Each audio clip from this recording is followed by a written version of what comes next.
امریکی میڈیا میں ماتم برپا ہے۔ وہاں دہائی مچانے والے نام نہاد مفکر و مبصر بنیادی طور پر اس فکر میں مبتلا نہیں کہ طالبان کی برق رفتار پیش قدمی کے نتیجے میں ہزاروں افغان اپنے گھر بار چھوڑ کر نقل مکانی کو مجبور ہوئے۔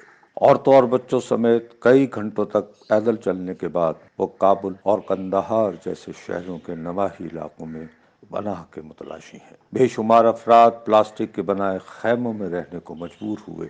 ایک وقت کے کھانے کے لیے بھی وہ ہمارے ہاں مزاروں کے باہر جمع ہوئے ہجوم کی طرح راشن کے حصول کے لیے دل دہلا دینے والی تگدوں میں مصروف ہے۔ ایمانداری کی بات یہ بھی ہے کہ امریکہ کی افغانستان میں ذلت اور رسوائی کی بابت شادیانے بجانے والے بے شمار پاکستانی بھی انسانی ذلت کے ان مناظر کو نظر انداز کیے ہوئے ہیں۔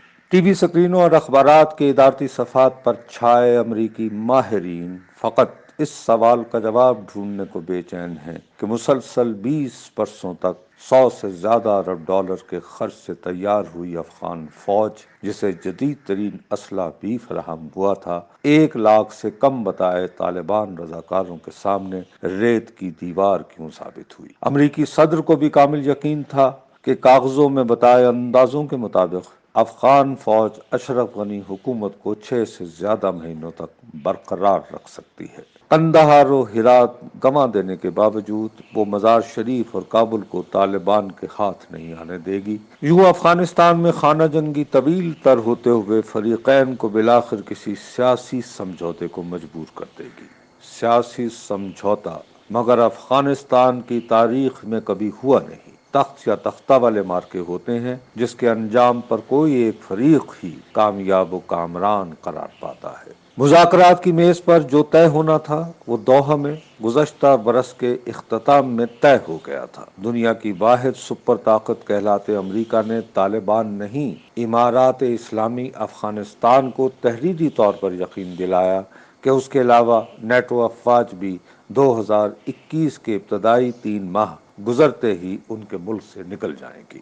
بہتر تو یہی تھا کہ اس معاہدے پر دستخط کے بعد طالبان کے نمائندوں کو امارت اسلامی افغانستان تسلیم کرتے ہوئے ان سے درخواست کی جاتی کہ غیر ملکی افواج کی بحفاظت واپسی اور اقتدار کی پرامن منتقلی کے راستے بنائیں۔ دوحہ میں ہتھیار ڈالنے کے بعد یہ توقع رکھنا واضح حماقت تھی کہ مذاکرات کی میز پر کامران ٹھہرا فریق اشرف غنی حکومت سے نام نہاد پرامن انتقال اقتدار اور سب کے لیے قابل قبول حکومت کے قیام کے لیے گفتگو کرے گا۔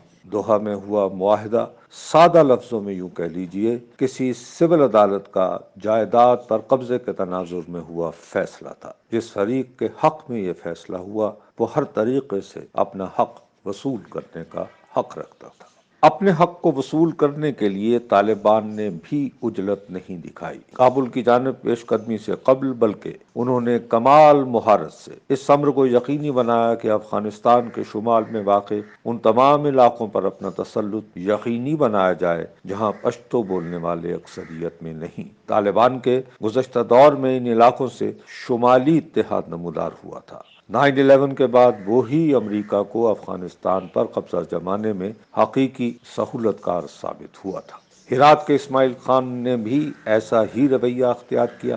دوحہ مذاکرات شروع ہونے سے کئی ماہ قبل ہی طالبان نے کئی بار قندوز جیسے شہروں کو اپنے کنٹرول میں لینے کی کوشش کی تھی۔ اشرف غنی حکومت امریکی فضائیہ کی مدد سے انہیں ناکام بناتی رہی۔ دوحہ مذاکرات کامیاب ہو جانے کے بعد یہ چھتری میسر نہ رہی۔ طالبان نے اس کا بھرپور فائدہ اٹھایا۔ شمالی افغانستان کے کئی شہروں کے بعد قندھار و ہرات بھی طالبان کے روبرو ڈھیر ہو گئے تو امید باندھی گئی کہ مزار شریف کا سفاک ٹوپک سالار وارلارڈ رشید دوستم اس بک غیرت کو ڈھال کی صورت کھڑا کر دے گا۔ اس نے خود کو مارشل کا لقب بھی دے رکھا ہے۔ اپنی پرتعیش رہائش کے لیے اس نے کئی محل تعمیر کر رکھے تھے۔ گزشتہ جمعے کی شب تک وہ کیمروں کے روبرو اپنی ملت کی آبرو بچانے کے لیے شہادت کی خواہش کا اظہار کرتا رہا۔ اسے دیکھتے ہوئے نہ جانے کیوں مجھے صدام حسین کا ایک وزیر یاد آتا رہا 2003 میں امریکی فوج بغداد میں داخل ہونے والی تھی،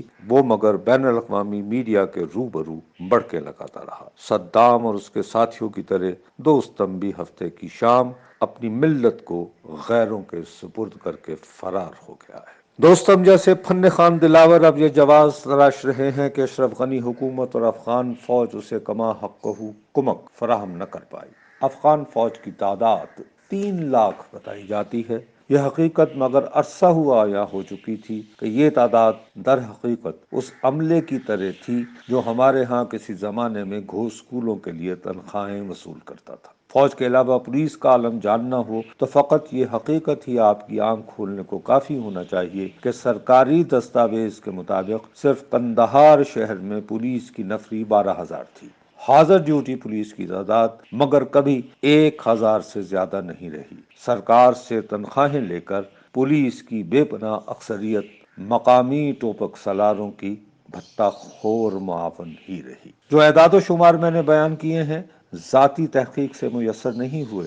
امریکہ کے افغانستان میں ہوئے خرچ پر نگاہ رکھنے کا ایک باقاعدہ ادارہ ہے، اس کا ہوا آڈٹ مگر امریکی عوام سے چھپایا جاتا تھا۔ واشنگٹن پوسٹ جیسے اخباروں نے ٹھوس اطلاعات تک رسائی کے آئینی حق کو استعمال کرتے ہوئے عدالتوں کے ذریعے امریکی حکومت کو مجبور کیا کہ اس ادارے کی جانب سے تیار ہوئی رپورٹس عوام تک پہنچانے کے لیے انہیں فراہم کی جائیں۔ وہ رپورٹس پڑھتے ہوئے آپ بآسانی جان سکتے ہیں کہ امریکی فوج افغانستان میں اچھی حکومت قائم کرنے کو ہرگز تعینات نہیں ہوئی تھی۔ افغانستان میں در حقیقت امریکی فوج اور اس کے لیے کام کرنے والے ٹھیکیدار منافع کمانے کا طویل سیزن لگا رہے تھے۔ اسی لیے مجھے ہرگز حیرت نہیں ہوئی جب امریکہ کو بالآخر طالبان سے فریاد کرنا پڑی کہ وہ کابل میں داخل ہونے سے قبل اس شہر میں قائم امریکی سفارت خانے میں